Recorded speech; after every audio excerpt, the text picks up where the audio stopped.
Every party wipe in the history of tabletop gaming, or gaming in general, usually happened for one of two reasons. Either the dungeon was beyond what the party could survive, or the party had every class it needed, all of their gear, all of the resources, but failed to coordinate as a party. The second one happens a lot more. The Paladin clears the West Corridor alone. The Rogue is already 3 rooms ahead, running their own plan. The Wizard has the intel, but nobody's listening. The Artificer is still calibrating wards for a fight that's already started. The Cleric is triaging screams, not wounds. Treating volume, not severity. 5 specialists, 5 different directions. And the dungeon doesn't care how talented they are individually. Information security has the same lesson, just a different kind of wipe. Welcome back. I'm the Architect. Last episode, we mapped the ground, the 10 domains, the full landscape of what security actually covers. Today, we meet the people who work on it.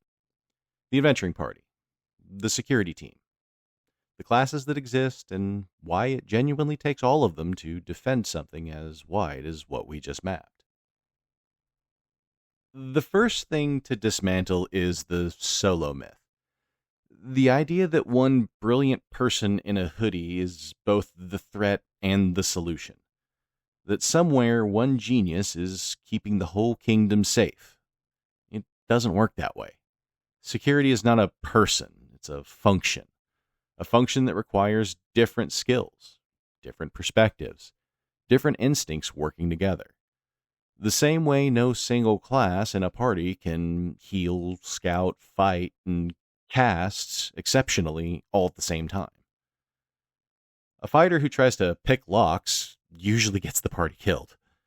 A wizard who tries to tank gets the party killed faster. The party survives because each member does what they're built for and trusts the others to do theirs. So let's meet the classes, as it were. Not the specific people, not yet, but the roles that exist on a security team and what each one is generally built for. The rogue, offensive security. The red teamer, the penetration tester, the application security specialist. This is the one whose job it is to break in, on purpose, with permission. They think like the attacker because that is literally their function. Find the vulnerability before the enemy does. Pick the lock before someone picks it for real. A rogue doesn't fight the battle. A rogue finds the way the battle can be lost, so someone else can prevent it. And in modern security, the rogue doesn't just test the network. They test the code, the applications, the pipelines. AppSec and Red Team are the same energy. Different targets, same instinct. The Wizard, or the SOC Analyst.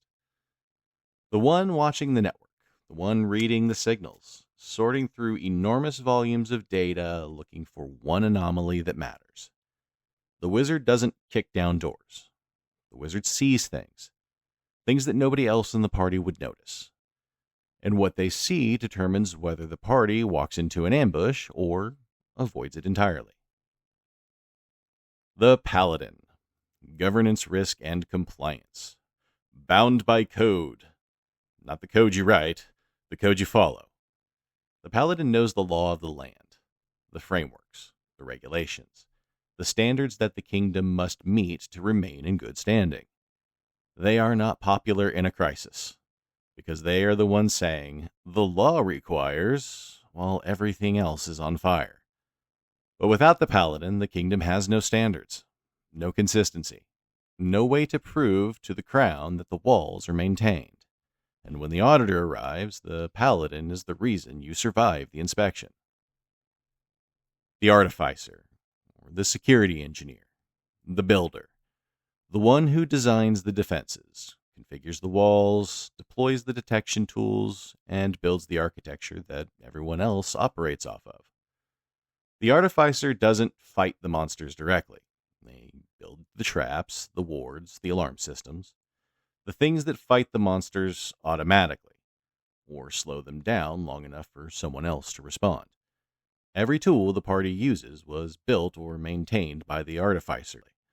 Every wall was built by someone. That someone is the Artificer. The Cleric, or the Security Manager. The leader of the party. Not the strongest fighter, not the most technical, but the one who keeps the party alive and moving in the same direction. The Cleric coordinates, prioritizes, decides what the party focuses on when everything is demanding attention at once. The Cleric makes sure the Rogue and Paladin are working together, even though they will never agree on methodology. The Cleric translates between the party and the crown, between the security team and the business, so the king understands the threat in language that leads to funded action.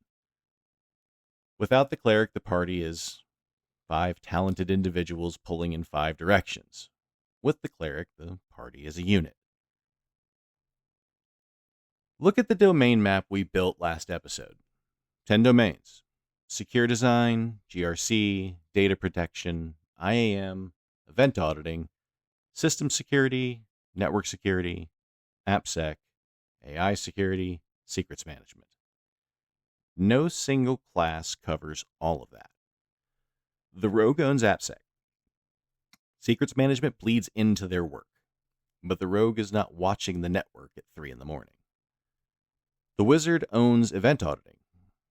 Detection is their entire world, but the Wizard is not writing the policy that mandates the logs exist. The Paladin owns GRC. Data protection lives here, but the Paladin is not configuring the firewall.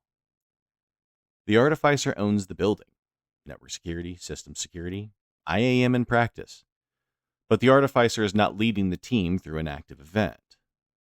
The Cleric holds it all together, but the Cleric needs a party worth leading.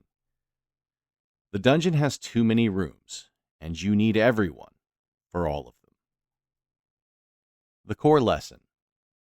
Security is not a product. It is not a person. It is a team. It is an adventuring party, a coordinated group of specialists who each see a different part of the problem, and together cover what none of them could cover alone. The organizations that get this wrong hire one brilliant person and hand them the keys to everything.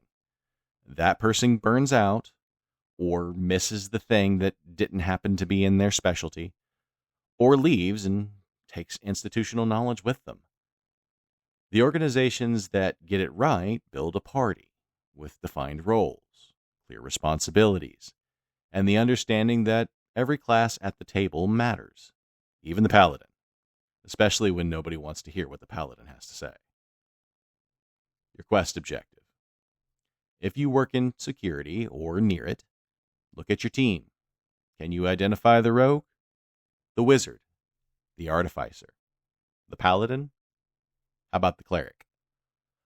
Are all 5 roles filled? Or is one person quietly trying to multi-class and cover 3 of them?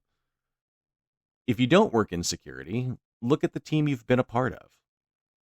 The best ones had clear roles. People who knew what they were responsible for and trusted each other to handle their part of the load. The worst ones had one person trying to do everything and everyone else watching. Security is no different. We've met the party. Now we go deeper on the first and most important dynamic that defines how they work together. The tension between offense and defense. Between the people who break things on purpose and the people who build things to withstand the breaking. Red team, blue team. And the thing that happens when they stop keeping score and start collaborating. Purple team. Next time. I'm the Architect. We'll talk soon.